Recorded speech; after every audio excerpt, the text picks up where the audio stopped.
तो घोषणा पत्र बीजेपी जारी करने वाली है। जो लंबा इंतजार है वो मध्य प्रदेश में अब खत्म होने वाला है। ये बड़ा अपडेट आप तक पहुंचा रहे हैं, जहां कल बीजेपी का घोषणा पत्र जारी होगा। घोषणा पत्र में हर वर्ग को साधने का प्रयास किया जाएगा। साथ ही चुनावी व्यस्तता के चलते ये तारीख आगे बढ़ा दी गई थी। अब कल यानी कि देख लिया जाए तो धनतेरस के दिन अब बीजेपी अपना घोषणा पत्र जारी करेगी। विवेक हमारे साथ में जुड़े हुए। विवेक, जो लंबा इंतजार था वो कल शायद खत्म हो जाए, क्योंकि बीजेपी अपना घोषणा पत्र जारी करने वाली है। कौन कौन से ऐसे वर्ग जिसको साधने का प्रयास करेगी और क्या कुछ खास घोषणा पत्र में हो सकता है?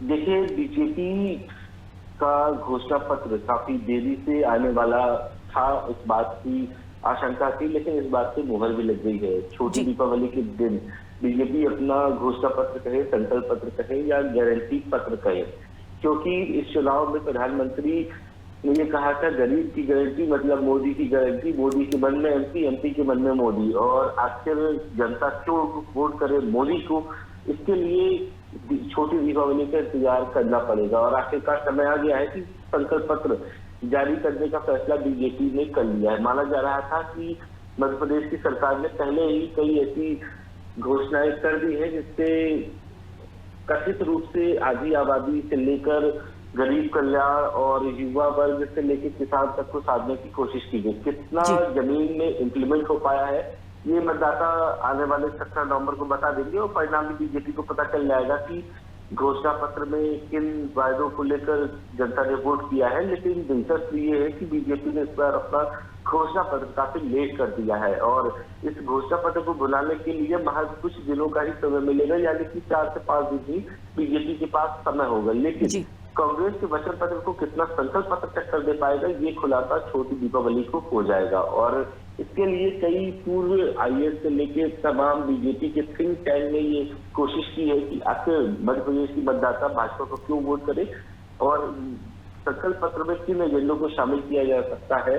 ये दिलचस्प तरीके से बनाया गया है और ये बताया जो हमारे अंदर खाने के लोग हैं, पूछ रहे हैं, भाजपा से जुड़े हुए नेता है, वो ये बता रहे हैं कि इस बार मध्य प्रदेश में सब बीजेपी ने जो तमाम योजनाएं बनाई थी और जिन्हें लागू कर दिया है उसमें एक्सटेंशन दिया जाएगा, यानी कि उन योजनाओं को और तेजी से गति और जो मुफ्त की रेवड़ियां जिसको प्रधानमंत्री खुद कह चुके हैं आजकल उसे गरीब कल्याण की योजनाएं बताई जा रही है, उसमें वृद्धि की जा सकती है। यानी कि लाडली बहना योजना अभी 1250 रुपए दिए जा रहे हैं और बीजेपी इसमें ये दावा कर सकती है कि 10,000 तक आने वाले 5 साल में लाडली बहनाओं को 10,000 रुपए तक दिए जा सकते हैं।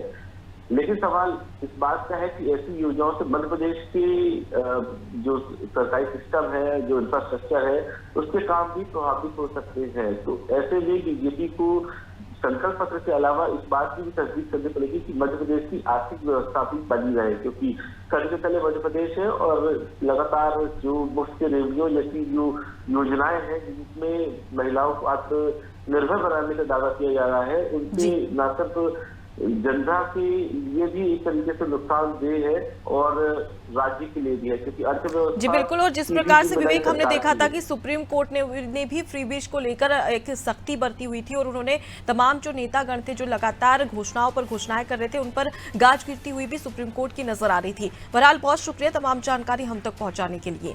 तो देखिए, लगातार अब देखने वाली बात होगी कि घोषणा पत्र में क्या कुछ खास शामिल किया जाता है। लेकिन यहाँ पर बीजेपी को यह भी ध्यान देने की जरूरत है कि लगातार अगर हम देखें तो बीजेपी और साथ ही साथ राज्य सरकार पर कई करोड़ों का कर्जा है, लाखों करोड़ों का कर्जा है और उस कर्जे से अलग अगर ये घोषणा पत्र सामने भी आता है तो किस प्रकार से इसे जमीनी स्तर पर धरातल पर उतारा जाता है। और साथ ही बड़ा सवाल कि आखिर इस घोषणा पत्र में आम जनता के लिए, हर वर्गों को साधने के लिए बीजेपी की ओर से क्या कुछ खास होगा, इसके लिए कल का इंतजार करना होगा।